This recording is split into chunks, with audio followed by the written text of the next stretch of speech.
Hello, my name is Jeremy Nicholson. I'm from Ash Grove High School in Ash Grove, Missouri. It's a small town outside of Springfield. I coach and teach here. I teach K through 12 PE, and I also am the head basketball coach. I'm the junior high football coach, and I'm also the head golf coach, so stay pretty busy.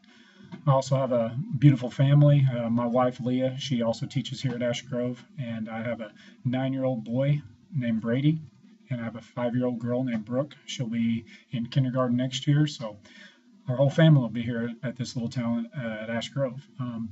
Our high school we have approximately 250 kids in our high school. It's a rural community, and I really enjoy it here. The one thing that I would change, in a small town school systems would probably be the way we elect our board and the way we elect our board and the qualifications that board members have to become a board member.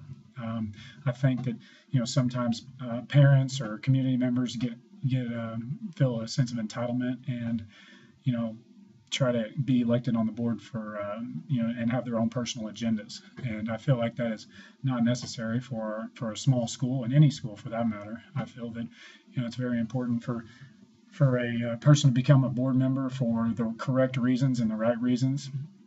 And I feel that sometimes that gets abused in small schools. And every small school I feel like deals with it, throughout, from time to time. And I just feel like this should be changed. And I wish that we could have a qualification system or maybe an interview process that maybe some type of background in education, because a lot of people, or some people that get elected in the board, really don't have any background in education. So why should these people be the ones making the big decisions for our school district?